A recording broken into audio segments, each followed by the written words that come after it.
அனைவருக்கும் வணக்கம் நண்பர்களே. நம்ம இந்த காணொளியில் என்ன பார்க்க போகிறோம் அப்படின்னா, தற்கால தமிழ்நாட்டு வரலாறு வெங்கடேசன் எழுதிய புத்தகம். இந்த புத்தகத்திலிருந்து தான் குரூப் 1, குரூப் 2, சமீபத்தில் நடந்து முடிந்த குரூப் 4 தேர்வில் ஒரு 3 கொஷின் வந்துருந்துச்சு. தென்னிந்தியாவின் பிரபலங்கள் அப்படின்ற புத்தகத்தை எழுதியவர் அப்படின்ற கொஷின் வந்துருந்துச்சு. வரதராஜலு தொழிற்சங்கத்தில் கலந்துக்கிட்டாரா அப்படின்ற கொஷின் வந்துருந்துச்சு. ஸோ இந்த புத்தகத்தை நம்ம கண்டிப்பாக படித்தாகணும். புதிய நண்பர்கள் வந்திருந்தீங்கன்னா நம்ம சேனலை சப்ஸ்கிரைப் பண்ணிக்கோங்க, பெல் சிம்பிளை கிளிக் பண்ணிக்கோங்க. அப்போ தான் நம்ம எந்த விதமான வீடியோ அப்லோட் பண்ணாலும் உங்களுக்கு நோட்டிஃபிகேஷனில் காட்டும். லைக் பண்ணிக்கோங்க.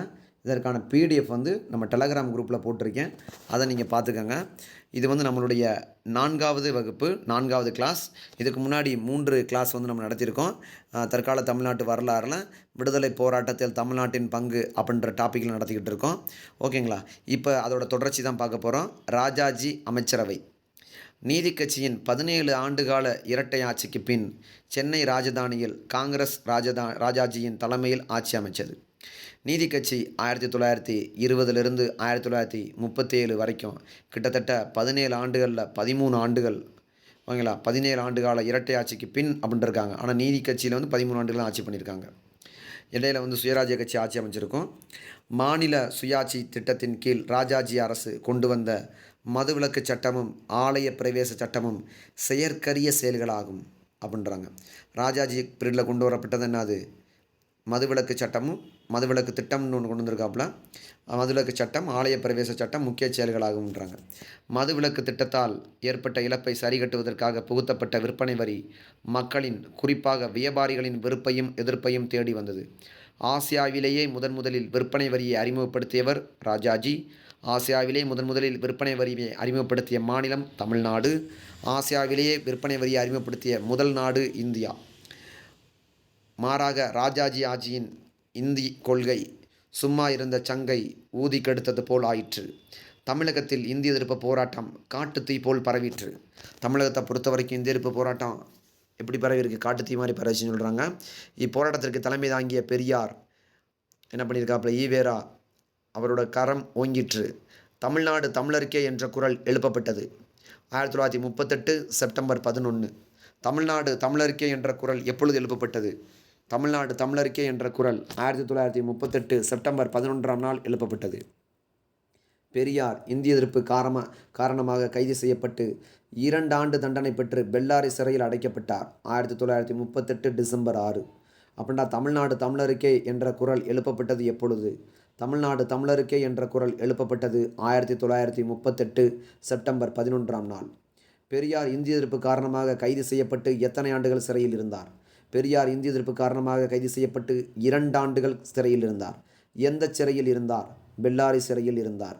எந்த ஆண்டு 2 ஆண்டுகள் சிறையில் இருந்தார்? 1938 டிசம்பர் 6 சிறையில் இருந்தார். ரொம்ப முக்கியமான கொஷின். இப்படி தான் கேட்பாங்க. ராஜாஜி கொண்டு வந்த மற்றொரு சட்டம் பொற்கொள்ளர்களை கிளர்த்தெழச் செய்தது. 1939 2ஆம் உலகப் போர் தொடங்கியதால் காங்கிரஸ் மாநில அமைச்சரவை பதவி விலக தீர்மானித்தது. அதன்படி ராஜாஜி மாநில சுயாட்சி முடிவுக்கு வந்தது. இது தவறான முடிவு என்றும், இந்த முடிவால் பிரிட்டிஷார் மாநிலங்கள் நிர்வாகத்துக்கு நேரடி பொறுப்பேற்று போருக்கான முயற்சியை முடுக்கிவிட்டது என்று கூறுகிறார் கே. ராஜையன். இதில் பார்த்தோம்னா 1939 to 45 செகண்ட் வேர்ல்டு வரப்போ எல்லாருமே பதவி விளையிடுவாங்க. அது நமக்கே தெரியும். லீலித்கோ பிரபு இங்கே இருக்க அமைச்சரை விட்ட ஒப்புதல் வாங்காமல் இந்தியர்களை 2ஆம் உலகப் போரில் கலந்துக்கிற வச்சுக்கிடுவார். அதனால தான் காங்கிரஸ் அமைச்சரை பதவி விலக தீர்மானிக்கும். இதனால் மாநில சுயாட்சி முடிவுக்கு வருது 1939. இதில் எக்ஸாம் பாயிண்ட் ஆஃப் என்ன கேட்கலாம் அப்படின்னா, 1938 செப்டம்பர் 11 தமிழ்நாடு தமிழருக்கே என்ற குரல் எழுப்பப்பட்டது.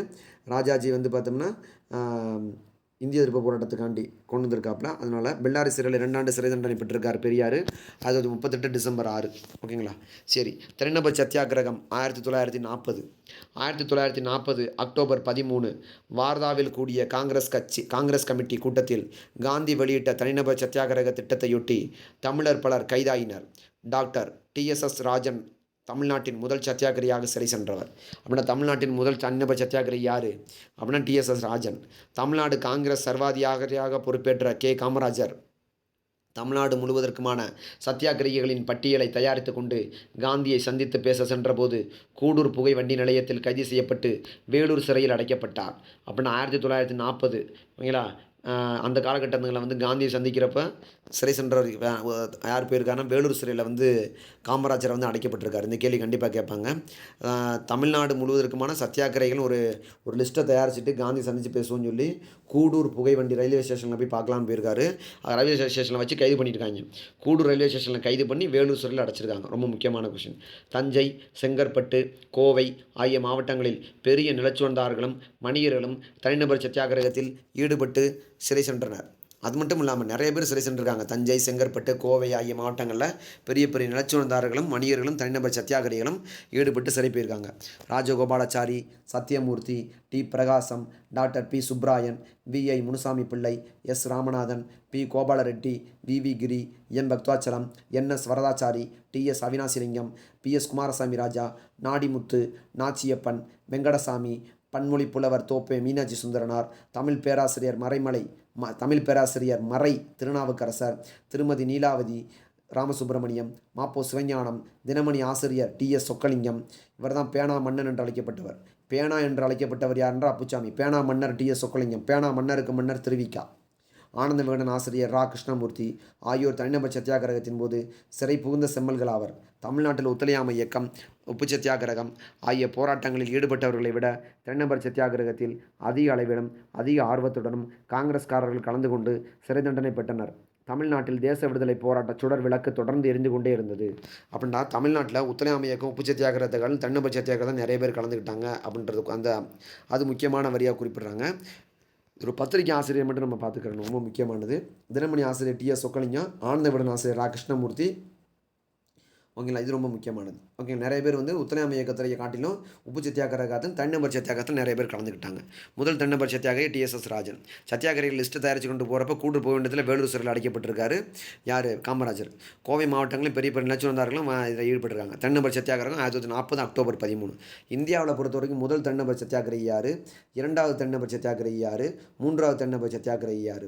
இதை நீங்கள் வந்து கமெண்ட் பண்ணுங்கள் நண்பர்களே. முதல் தனிநபர் சத்தியாகிரகி யார், இரண்டாம் தனிநபர் சத்தியாகிரகி, மூன்றாவது தனிநபர் சத்தியாகிரகி யார் என்று கமெண்ட் பண்ணுங்கள், பார்ப்போம். புரட்சிகர தீவிரவாதம். காங்கிரஸ் ஒத்துழையாமை இயக்கத்தை கைவிட்டு 1935 இந்திய அரசியல் சட்டப்படி ஆட்சி பொறுப்பேற்றது. காங்கிரஸ் ஒத்துழையாமை இயக்கத்தை கைவிட்டு 1935 இந்திய அரசியல் சட்டப்படி ஆட்சி பொறுப்பேற்றது. தீவிர தேசியவாதிகளுக்கு பெருத்த ஏமாற்றத்தை அளித்தது. தீவிர தேசியவாதிகள் என்ன பண்ணியிருக்காங்க? பெருத்த ஏமாற்றமாக போச்சு. இரண்டாம் உலகப் போர் துவங்கிய பின் காங்கிரஸ் பதவி விலகியதால் ஏற்பட்ட அரசியல் சூனியத்தை புரட்சிகர தீவிரவாதிகள் நிரப்பினர். என்ன பண்ணியிருக்காங்க? இரண்டாம் உலகப்போர் 1939-45 பின்னாடி துவங்கிய பின்னாடி காங்கிரஸ் பதவி விலகிருச்சு. ஏன்னா வந்து லலித் கோபுரவு கேட்காம இந்தியர்களை கேட்காம அந்த போரில் ஈடுபட்டதுனால இந்தியர்களை புரட்சிகர தீவிரவாதிகள் நிரப்பினர். தமிழ்நாட்டில் புரட்சி பாடல்கள் புனையப்பட்டு பொதுக்கூட்டங்களில் பாடப்பட்டன. குறிப்பாக பகத்சிங்கின் தீரம், தியாகம் பற்றி பாடல்கள் மக்களிடையே புரட்சி தேசிய உணர்ச்சியை ஏற்படுத்தியது. தொழிலாளர் வர்க்க பாதை என்ற நூல் பிரிட்டிஷ் பேரரசு உலகின் பிரம்மாண்டமான சிறை என்றும், புதிய இந்தியாவை உருவாக்க மக்கள் வரி கொடுக்கக்கூடாது, அரசாங்க நிறுவனங்களை அழிக்க வேண்டும், போலீஸ் மற்றும் இராணுவ நிலையங்களை தாக்க வேண்டும், ஆயுத புரட்சி செய்ய வேண்டும் என்று கூறியது. அப்படின்னா தொழிலாளர் வர்க்க பாதை அப்படின்ற புத்தகம் எதை பற்றி குறிப்பிடுகிறது? தொழிலாளர் வர்க்க பாதை என்ற புத்தகம் பிரிட்டிஷ் பேரரசு உலகின் பிரம்மாண்டமான சிறை என்று குறிப்பிடுகிறது. தொழிலாளர் வர்க்க பாதை என்ற புத்தகம் புதிய இந்தியாவை உருவாக்க மக்கள் வரி கொடுக்கக்கூடாது என்று குறிப்பிடுகிறது. தொழிலாளர் வர்க்க பாதை என்ற புத்தகம் அரசாங்க நிறுவனங்களை அழிக்க வேண்டும் என்று குறிப்பிடுகிறது. தொழிலாளர் வர்க்க பாதை என்ற புத்தகம் போலீஸ் மற்றும் இராணுவ நிலையங்களை தாக்க வேண்டும் என்று குறிப்பிடுகிறது. தொழிலாளர் வர்க்க பாதை என்ற புத்தகம் ஆயுத புரட்சி செய்ய வேண்டும் என்று கூறியது. இதான் முக்கியமானது. சிவகாமிநாதன் எழுதிய புரட்சி கவிதைகள் அடங்கிய சுதந்திர முரசு என்ற கவிதை தொகுப்பை ஏ. முத்தையா நாடார் மதுரையில் வெளியிட்டார். இது ரொம்ப முக்கியமான கொஸ்டின் நண்பர்களே. சிவகாமிநாதன் அப்படின்றவர் எழுதிய புரட்சி கவிதை அது சுதந்திர முரசு. சுதந்திரானந்தா என்று அழைக்கப்பட்டவர் சுப்பிரமணிய சிவா. சுதந்திர முரசு அப்படின்ற கவிதை தொகுப்பு எழுதினவர் சிவகாமிநாதன். அது தொகுத்து வெளியிட்டவர் ஏ. முத்தையா. எங்கே வெளியிட்டார்? மதுரையில் வெளியிட்டார். தொழிலாளர் வர்க்க பாதை என்ற புத்தகம் எதற்காக வெளியிடப்பட்டது? அடித்து நொடுக்குங்கடான்றேன். பிரிட்டிஷ் அரசாங்கத்தை அடித்து இராணுவ நிலையத்தை தாக்கு, அரசாங்கத்தை அழி, வரி கொடுக்காத, போலீஸ் நிலையங்களை தாக்கு, புரட்சி செய்யி, அந்த மாதிரி சொல்கிறது.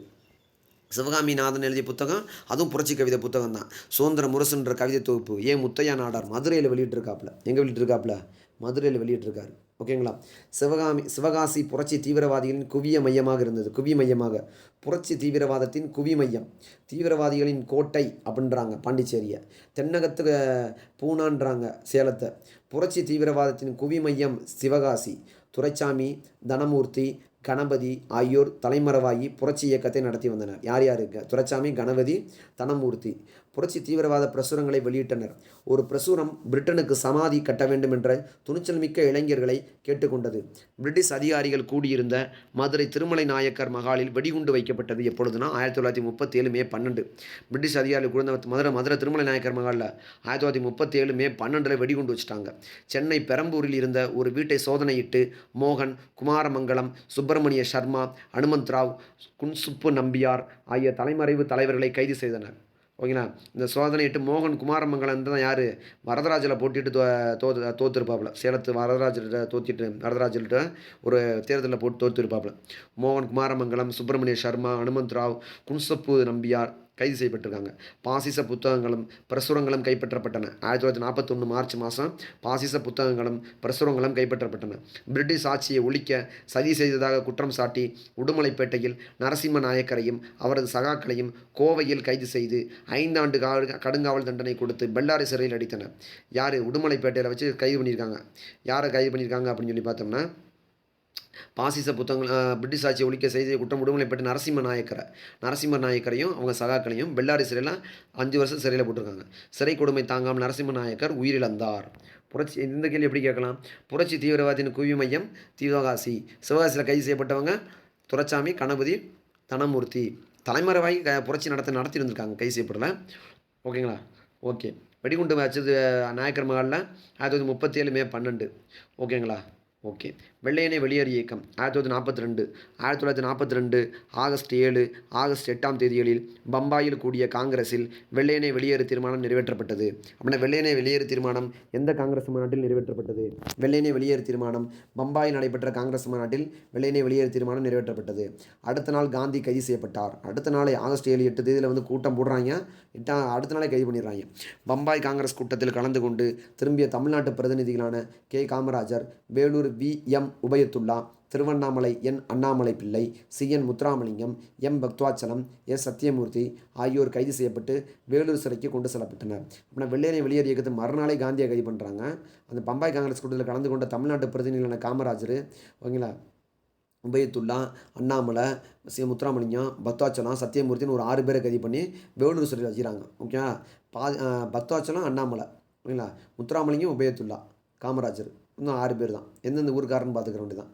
காமராஜர், வேலூரில் உபயத்துல்லா, திருவண்ணாமலை அண்ணாமலை, முத்துராமலிங்கம், பக்தவாச்சலம், சத்தியமூர்த்தி இவங்களை கைது பண்ணுறாங்க. மதுரைக்கு அருகே மாப்போ சிவஞானம் கைது செய்யப்பட்டார். வெள்ளையனே வெளியேறு இயக்கத்திற்ப மதுரைக்கு பக்கத்தில் வச்சு மயிலாப்பூர் பொன்னுச்சாமி சிவஞானத்தை கைது பண்ணியிருக்காங்க. காங்கிரஸ் மீது அரசாங்கம் நடத்திய திடீர் தாக்குதலால் மக்கள் அதிர்ச்சி அடைந்தனர். தலைவர்கள் போராட்ட திட்டமும் எதுவும் அறிவிக்காத நிலையில் மக்கள் மனம் போன போக்கில் செயல்பட்டனர். ஆகஸ்ட் போராட்டம் துவங்கியது. அப்படின்னா இதை வெள்ளையனே வெளியேறு இயக்கத்தை என்ன சொல்கிறாங்க? ஆகஸ்ட் போராட்டம் என்று குறிப்பிடுகிறார்கள். காந்தி கைது செய்யப்பட்டு செய்தி எட்டியவுடன் சென்னையில் பூர்ண ஹர்த்தால் நடைபிடிக்கப்பட்டது. காந்தியை கைது பண்ணிட்டாங்களா, உடனே பயங்கரமாக கடைபிடிக்க ஆரம்பிச்சிட்டாங்க. கடையெல்லாம் அடைக்க ஆரம்பிச்சிட்டாங்க. தொழிற்சாலைகள் மூடப்பட்டன. கல்விக்கூடங்கள் காலியாக கிடந்தன. தொழிலாளர் ஆர்ப்பாட்டத்தை அடக்க போலீசார் சுட்டதில் உயிரிழந்துட்டாங்க. நிறைய பேர் உயிரிழந்து ஐரோப்பியர் நடத்திய கடைகள் மீது கற்கள் வீசப்பட்டன. நகரின் பல பகுதியில் நடைபெற்ற தடியடி பிரயோகத்தால் பலர் காயமுற்றனர். நல்லா தடியடி நடத்தியிருக்காங்க, கல் வீசியிருக்காங்க, துப்பாக்கி சூடு நடத்தியிருக்காங்க.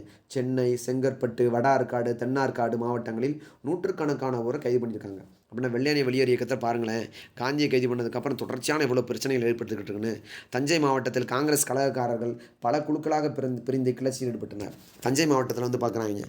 தஞ்சை மாவட்டத்தில் காங்கிரஸ் கழகக்காரர்கள் பல குழுக்களாக பிரிந்து கிளர்ச்சியில் ஈடுபட்டனர். சீர்காழியில் உள்ள உப்பனாற்று பாலத்தை வெடிவைத்து தகர்க்க முயற்சி செய்தனர். ஆனால் வெடி வச்சு விட்டுறாங்க பயவுள்ளையா. தஞ்சை மாவட்டத்தில் என்ன பண்ணுறாங்க? காங்கிரஸ் கழகக்காரர்கள் பல குழுக்களாக பிரிந்து கிளர்ச்சியில் ஈடுபடுறாங்க. சீர்காழியில் உப்பனாற்று பாலத்தில் வெடி வைக்கிறாங்க. அது சம்பந்தமாக தினமணி துணை ஆசிரியர்கள் எம். ராமரத்னம், டி.வி. கணேசன், தொழிலதிபர் சுப்ராயன், சேஷு ஐயர் ஆகியோர் மீது சதி வழக்கு தொடரப்பட்டது. இந்த உப்பனாற்று பாலத்தை வெடி வச்சதுக்காண்டி ஒரு 4 பேர் கைது பண்ணிடுறாங்க. சதி வழக்கு தொடரப்பட்டது. பல்வேறு நாச வேலைகளுக்கு காரணமாக இருந்ததாக குற்றம் சாட்டப்பட்டு ராஜவேலு உட்பட்ட பல பேர் கைது பண்ணியிருக்காங்க. அப்படின்னா ராஜவேலு, துணை ஆசிரியரான ராமரத்னம், கணேசன், சுப்ராயன் நிறைய பேர் கைது பண்ணியிருக்காங்க.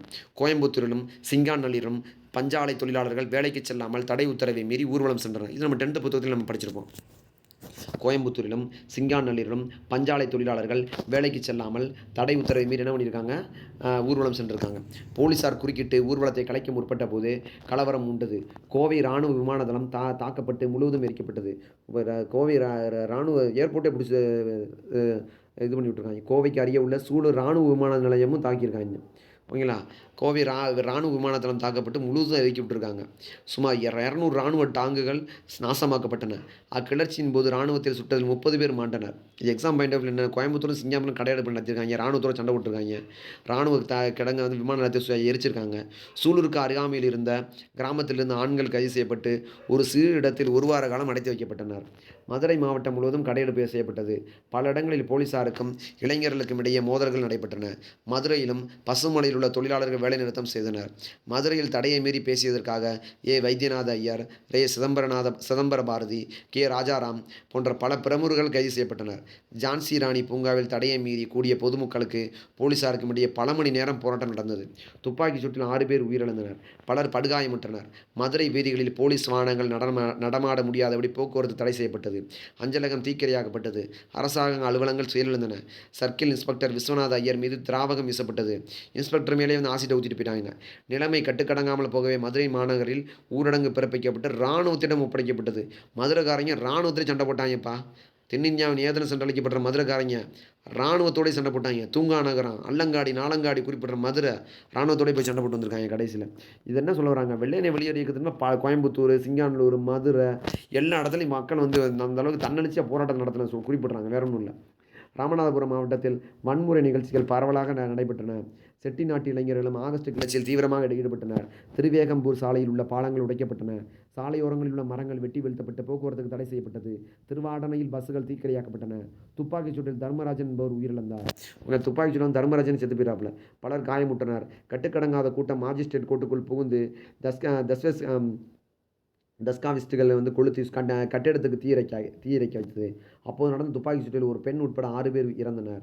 ரிசர்வ் போலீஸ் இப்போதைக்கு காந்தி உள்ளே இருக்கார். சர்ஜான் வாலட் தலைமையில் வீடு வீடாக புகுந்து மக்களை கொடுமைப்படுத்தினார். பிள்ளைகளையும் கணவன்மார்களையும் காட்டி கொடுக்க மறுத்த தாய்மார்கள் மானபங்கப்படுத்தப்பட்டனர். செல்லத்துறை தலைமையில் ஒரு கூட்டம் திருவாடனை சப்ஜெயிலை உடைத்து காவலில் வைக்கப்பட்டிருந்த சின்ன அண்ணாமலையும் TN ராமநாதனையும் பிறரையும் விடுவித்தனர். இங்கே அண்ணாமலையை ராமநாதனை வந்து சப்ஜெயிலே உடச்சி வந்து யாரோ செல்லத்துறை தலைமையில் போய் திருவாடனையில் போய் அடித்து உடச்சி இழுத்து வந்திருக்காங்க. ராஜபாளையத்தில் தேசிய இளைஞர் அணியினர் ஆகஸ்ட் 9ஆம் தேதி பிரம்மாண்டமான ஊர்வலத்தை நடத்தினர். ராஜபாளையத்தில் ஆகஸ்ட் 9ஆம் தேதி PS வசந்தன், SR தனுஷ்கோடி ராஜா, அனுஜம், திருப்பூர் PS சுந்தரம், PS துரைசாமி ராஜா, VR சுப்பராஜா, PS தர்மராஜா, குருசாமி செட்டியார், அக்னிவேல் முதலியார், பழனிச்சேமி செட்டியார் ஆகியோர் ஊர்வலத்தை முன்னின்று நடத்தினர். காவல் நிலையம் தாக்கப்பட்டது. அதன் அருகே இருந்த 5ஆம் ஜார்ஜ் மன்னர் சிலை உடைக்கப்பட்டது. இந்த 5ஆம் ஜார்ஜ் உருவ சிலையை தான் இவர் வரைஞ்சு கொடுப்பாப்புல. நாமக்கல் கவிஞர் இருந்து வரைவாப்புல. காவல்துறையின்படி தடியடி செய்து ஊர்வலத்தை கலைத்தனர். கலைந்து சென்ற ஊர்வலத்தினர் காங்கிரஸ் பொன்விழா மண்டபத்தில் கூடி தங்கள் தலைவர்கள் கைது செய்யப்பட்டதை கண்டித்ததோடு அடுத்த நாள் ஆகஸ்ட் 10ஆம் நாள் அறுதல் அனுசரிக்கப்பட்டது. மக்களுக்கு அழைப்பு விடுத்தனர் அனுசரிக்கிறதுக்காண்டி. காவல்துறையினர் முன்னெச்சரிக்கையாக தேசியவாதிகள் வீடுகளை சோதனையிட்டனர். அடக்குமுறை கட்டவிழ்த்து விடப்பட்டது. திருமண ஊர்வலங்கள் கூட தடை செய்யப்பட்டன. PS சுப்புராஜா, தேசிங்கராஜா, செல்லையா செட்டியார் ஆகியோர் கைது செய்யப்பட்டனர். இன்னும் திட்டமிட்டபடி அறுதல் அனுசரிக்கப்பட்டது. ஒன்றும் இல்லைப்பா, ராஜபாளையத்தை வெள்ளையனே வெளியேறு இயக்கத்தில் இப்போ காந்தி கைது செய்யப்படுறாரு. மறுநாளே அங்கங்கே போராட்டங்கள் வெடிக்குது. என்னென்ன போராட்டங்கள் யாருன்னு சொல்லிக்கிட்டு இருக்காங்க. வேற ஒன்றும் இல்லை. ராஜபாளையம் மில் தொழிலாளர்கள் வேலைக்கு செல்லாமல் தடுக்கப்பட்டனர். அதை அடுத்து போலீசார் மீது கற்கள் வீசப்பட்டன. தந்தி கம்பிகள் துண்டிக்கப்பட்டன. தபால் பெட்டிகள் பாஸ்பரஸ் போடப்பட்டு நாசம் செய்யப்பட்டன. கல்கடைகள், வளைவுகள், நினைவு சின்னங்கள் சேதப்படுத்தப்பட்டன. துணை கருவூலம் சூறையாடப்பட்டது. தபால் பஸ்ஸுகள் தாக்கப்பட்டன. ஆர்ப்பாட்டக்காரர்கள் போர்டு உயர்நிலைப் பள்ளிக்கு சென்று பள்ளியை மூடிவிடுமாறு நிர்பந்தித்தனர். துப்பாக்கிச் சூட்டுக்கு பின்னர் நிலைமை கட்டுக்குள் கொண்டு வரப்பட்டது. 2 இறந்தனர். மேலும் 4 பேர் கைது செய்யப்பட்டனர். கூட்டத்தில் நசுங்கி ஒரு குழந்தையா இறந்து போச்சு. பெருமாள் குடும்பனும் கருப்பையா தேவரும் படுகாயமற்றனர். ஆகஸ்ட் 21ஆம் தேதி மீண்டும் வன்முறை கலவரம் வெடித்தது. பலர் கைது செய்யப்பட்டனர். இளைஞரணி தலைவர் PS வசந்தன் சித்திரவதை செய்யப்பட்டார். இளைஞரணி தலைவர் வசந்தன், PL துரைசாமி, தனுஷ்கோடி ராஜா, KK அர்ஜுன் ராஜா ஆகியோருக்கு 9 மாத சிறை தண்டனை வழங்கப்பட்டது. பாருங்க, வெள்ளையனை வெளியேறிய தமிழ்நாடு படாத துன்பப்படுத்தியிருக்காங்க. வீடு வீடாக பூந்து மானவங்கப்படுத்தியிருக்காங்க. குழந்தைலாம் இறந்துருக்கு. தர்மராஜனை சுட்டு கொண்டிருக்காங்க. இங்கே 2 பேர் இறந்து போயிருக்காங்க. வசந்தனை வந்து கைது பண்ணியிருக்காங்க. ராஜபாளையத்தில் நடைபெற்ற ஊர்வலத்தில் ஆயிரக்கணக்கான மக்கள் கலந்து கொண்டனர். ராமலிங்கபுரம் என்ற கிராமத்தில் புறம்போக்கு புளிய மரங்கள் எரிக்கப்பட்டன. நள்ளிரவில் போலீசார் அக்கிராமத்துக்கு சென்று தானியங்களை நாசம் செய்து பலரை அடித்து துன்புறுத்தி ஆடு மாடுகளை ஓட்டிச் சென்று அக்கிராமங்கள் பல சேதப்படுத்தியிருக்காங்க. சேத்தூரில் காந்தி ஜெயந்தியில் கலந்து கொண்டதற்காக கூலிங்கத்தேவர் வத்திராயப்பில் ஆட்சேபகரமாக ஆயுதங்கள் வைத்திருப்பதாக தந்தி கம்பிகளை வெட்டியதாகவும் அவர் கைது செய்யப்பட்டார். யாரை? கூலிங்கத்தேவரை வந்து கைது பண்ணியிருக்காங்க. விருதுநகர் மாவட்டம் வத்திராயப்பில் போய் கைது பண்ணியிருக்காங்க. சாத்தூர் தாலுகா முழுவதும் கண்டன கூட்டங்கள் நடைபெற்றன. சிவகாசி சப் கலெக்டர் அலுவலகம், சாத்தூர் முனிசிப் கோர்ட், துணைப்பதிவாளர் அலுவலகம், விருதுநகர் ராணுவ ஆள் சேர்க்கும் மையம், சாராய கடை ஆகியவற்றுக்கு முன் மறியல் செய்யப்பட்டன. எங்கெங்கே என்னென்ன நடந்துச்சுன்னு சொல்லி பார்க்குறாங்கப்பா. இதை நம்ம வாட்சி விடுறது நல்லது. ஒரு தடவை வாட்சி விட்டோம்னா போதும். விருதுநகரில் ஆர்டி சுப்பிரமணிய நாடார், ராஜாக்கனி நாடார், கற்பையா, மாரியப்பா, மறியல், குருசாமி நிறைய பேர் கைது பண்ணியிருக்காங்க. அருப்புக்கோட்டை தாலுக்காவில் அறுத்தால் வந்து பண்ணியிருக்காங்க. கண்டன கூட்டங்கள் நடைபெற்றன. தொழிலாளர் வேலை நிறுத்தம் பண்ணியிருக்காங்க. தந்தி கம்பி வெட்டியிருக்காங்க. தபால் பெட்டி இப்போ உடைச்சிருக்காங்க. பாலத்தை உடைச்சிருக்காங்க. கல்லுக்கடையில் மறியல் ஈடுபட்டிருக்காங்க. கண்மாயில் வந்து கருவேல மரத்தை எரிச்சு விட்டுருக்காங்க. வெட்டி சாச்சிருக்காங்க. போலீஸார் ஆணைக்குளம், பாளையம்பட்டி, புளியம்பட்டி, கோயிலங்குளம், ராமநாதபுரம், ஜோகில்பட்டி, கல்குறிச்சி, மல்லாங்கநேரி, இலுப்பையூர், ரெட்டியாப்பட்டி, புலிக்குறிச்சி ஆகிய 20க்கும் மேற்பட்ட கிராமங்களுக்குள் நள்ளிரவில் நுழைந்து உறங்கி கொண்டிருந்த மக்களை அத்துமீறி தாக்குதல் பண்ணி கொடுமைக்குள்ளாக்கியிருக்காங்க. முதுகுளத்தூர், ராமநாதபுரம், பரமக்குடி, சிவகங்கை, திருப்பத்தூர், திருவாடனை தாலுக்காவில் வன்முறை வந்து வெடிச்சிருக்கு. அடக்குமுறையில் கட்டவிழ்க்கப்பட்டு விட்டன. நெல்லை, தூத்துக்குடி போன்ற நகரங்களில் ஆகஸ்ட் 2வது வாரத்தில் கடையெடுப்பு நடைபெற்றது. கல்வி நிலையங்கள் மூடப்பட்டன. மாணவர்கள் இது என்ன சொல்ல வராங்கன்னா, இந்த வெள்ளையனே வெளியேறு இயக்கத்தில் போக அங்கங்கே பயங்கரமாக போராட்டம் பண்ண ஆரம்பிச்சிட்டாங்க. தமிழ்நாடுனா இப்போ பாருங்கள், இந்தியா முழுக்க எப்படி போராட்டம் பண்ணியிருப்பாங்கன்னு. ஓகேங்களா? தொழிலாளர் வேலை நிறுத்தத்தால் தூத்துக்குடி கார்கில் மூடப்பட்டது. குலசேகரப்பட்டினத்திலிருந்து உடன்குடி வரையுள்ள இடங்களில் தந்தி கம்பிகள் அறுக்கப்பட்டன. போக்குவரத்து தடை செய்யப்பட்டது.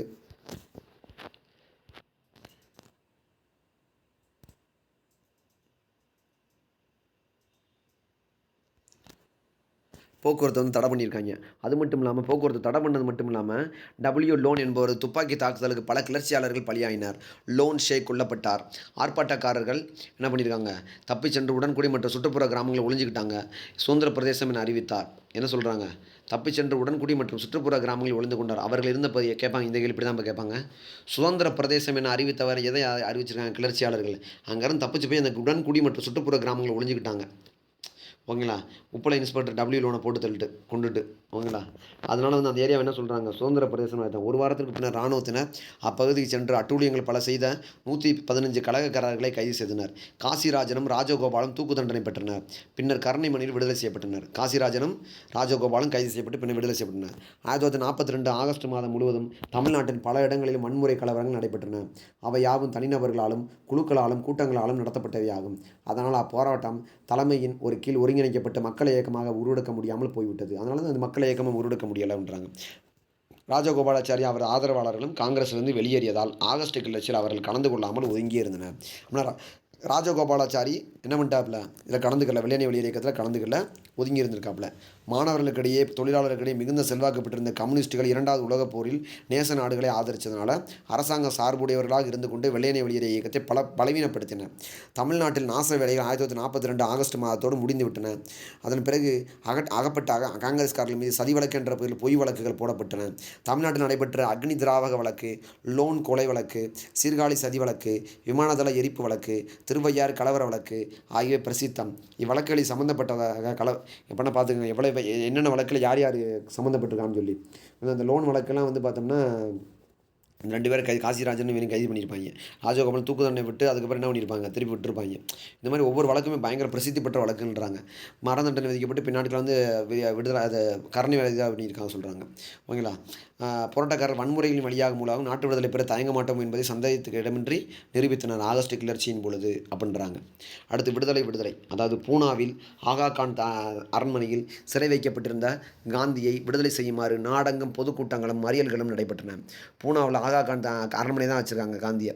சென்னை நகரில் அரசு தலைமை அலுவலகத்துக்கு முன்பாக மறியல் செய்யப்பட்டது. சென்னையில் காங்கிரஸ் தொண்டர்கள் பலர் கைதாயினர். மதுரை, திருச்சி போன்ற நகரங்களில் தடை உத்தரவை மீறி ஊர்வலம் சென்றவர்களும் ஆர்ப்பாட்டம் செய்தவர்களும் கைது செய்யப்பட்டனர். என்ன பண்ணியிருக்காங்க? நிறைய பேர் மதுரை, திருச்சி எல்லாத்தையும் வச்சு கைது பண்ணியிருக்காங்க. லின்லித்கோ பிரபுவுக்கு பின் வேல்ஸ் பிரபு 1942 47 வரைக்கும் வேல்ஸ் பிரபு வராப்பில் இந்திய வைஸ்ராயருடன் இந்திய அரசியல் நிலைமையில் நல்ல மாற்றம் ஏற்பட்டது. 1944 மே 6 காந்தி விடுதலை செய்யப்பட்டார். வெள்ளையனே வெளியேறு இயக்கத்தை கைது செய்யப்பட்டவர் 44 மே 6 விடுதலை பண்ணப்பட்டார். நாடு தன் விடுதலை நோக்கி நடைபெற துவங்கியது. காந்தியின் கட்டளைப்படி வெள்ளையனே வெளியேறு இயக்கம் துவங்கி ஆகஸ்ட் 9ஆம் தேதியை நாட்டு மக்கள் கொண்டாடினர். தமிழ்நாட்டில் சென்னை, மதுரை, திருநெல்வேலி ஆகிய நகரங்களில் மாபெரும் ஊர்வலங்கள் நடத்தப்பட்டன. பலர் கைது செய்யப்பட்டனர். காந்தியின் ஆலோசனைப்படி தலைமறைவாக இருந்த காங்கிரஸ்காரர்கள் பகிரங்கமாக வெளியே வந்தனர். குறிப்பாக கோவை, ராமநாதபுரம் மாவட்டங்களில் தலைமறைவாக இருந்த சிலர் ஆகஸ்ட் 9ஆம் தேதி வெளிப்பட்டனர். அவர்கள் கோவை விமான நிலைய தீர்ப்பு வழக்கில் குற்றவாளியாக சேர்க்கப்பட்டிருந்த திருவேங்கடம்னு ஒருத்தர் இருந்திருக்காரு விமான எரிச்சலில். அவர் மீது வழக்கு தொடரப்பட்டு ஆயுள் தண்டனை விதிக்கப்பட்டது. இந்திய விடுதலை அக்கறை காட்டி வந்த பிரிட்டிஷ் தொழிற்கட்சி 1945 பொதுத் தேர்தலில் வெற்றி பெற்றது.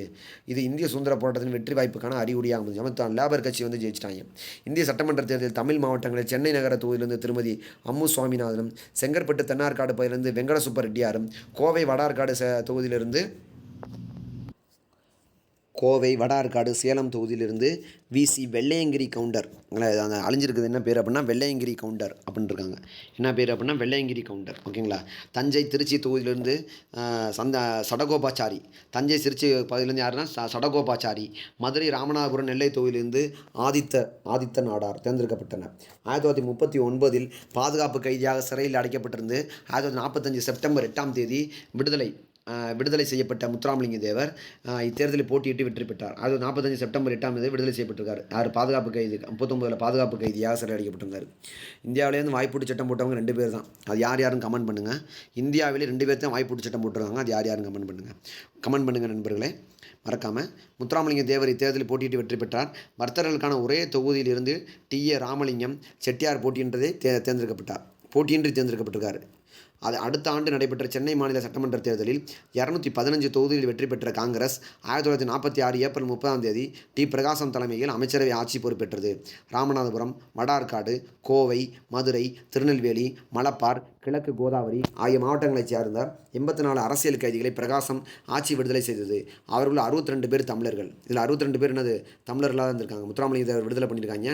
சென்னை மாநில சட்டமன்ற தேர்தலில் 215 தொகுதிகளில் காங்கிரஸ் வெற்றி பெறுது. 1946 ஏப்ரல் 30ஆம் தேதி டி. பிரகாசம் தலைமையில் அமைச்சரை ஆட்சி பொறுப்பேற்றது 46. அதுக்கப்புறம் பார்த்தோம்னா ராமநாதபுரம், வடார்காடு, கோவை, மதுரை, திருநெல்வேலி, மலப்பாறை, கிழக்கு கோதாவரி ஆகிய மாவட்டங்களில் 84 அரசியல் கைதிகளை பிரகாசம் விடுதலை பண்ணியிருக்காரு. அவர்கள் 62 பேர் தமிழர்கள் தான்.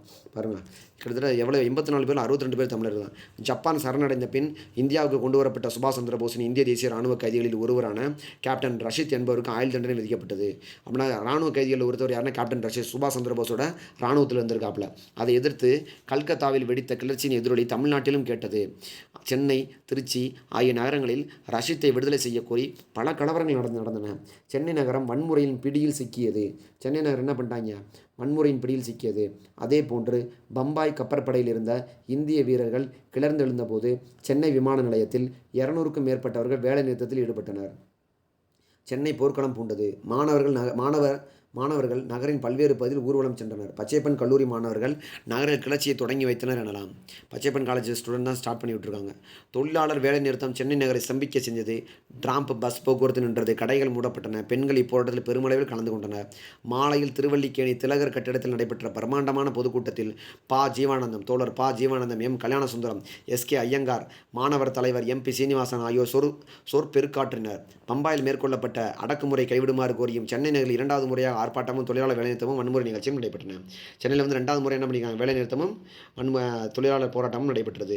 இதில் நிறைய தொழிலாளர் ஜீவானந்தம், கல்யாண சுந்தரம் எல்லாருமே பேசியிருக்காங்க. ஓகேங்களா. ரஷீத்தை பார்த்தோன்னா ஜப்பான்லேருந்து சரணடைஞ்சிட்டு பிடிச்சி ஆயுள் தண்டனை விதிக்கப்பட்டது போராட்டம் பண்ணியிருக்காங்க. ஆனந்த சுதந்திரம் மத்தியில் ஜவஹர்லால் நேரு தலைமையில் அமைக்கப்பட்ட இடைக்கால அரசாங்கத்தில் ஓகேங்களா மத்தியில் என்ன பண்ணியிருக்காங்க அப்படின்னா ஜவஹர்லால் நேரு தலைமையில் ஸ்டார்ட் பண்ணுறாங்க. மத்தியில் ஜவஹர்லால் நேரு தலைமையில் ஸ்டார்ட் பண்ணி ஒரு அரசாங்கம் இது பண்ணுறாங்க. ஆனந்த சுதந்திரத்தம் ஓகேங்களா. தமிழ்நாட்டில் ராஜகோபாலாச்சி இடம்பெற்றிருந்தார். அதே போன்று இந்திய அரசியல் அமைப்பு சட்டமன்றத்திற்காக சென்னை மாநிலத்திலிருந்து தேர்ந்தெடுக்கப்பட்டு அனுப்பப்பட்ட 49 பிரதிநிதிகளில் 22 பேர் தமிழ்நாட்டைச் சேர்ந்தவர். சென்னை மாகாணம்ன்றது நமக்கு தெரியும். ஒரிசாவில் கஞ்சம், ஆந்திராவில் பார்த்தோம்னா பெல்லாரி, கர்நாடகாவில் கனரா, பெல்லாரி, ஆந்திராவில் ராயல்சீமா, கேரளா மலப்பாறு, இந்த மாதிரி பல பகுதிகளில் சேர்ந்த சென்னை மாகாணம். இதில் 49 பிரதிநிதிகளில் 22 பேர் தமிழ்நாட்டைச் சேர்ந்தவர்கள். அட்லியின் அறிவிப்பை தொடர்ந்து மவுண்ட் பேட்டன் பிரபு இந்திய வைஸ்ராயாக பொறுப்பேற்றார். ஆமாம்.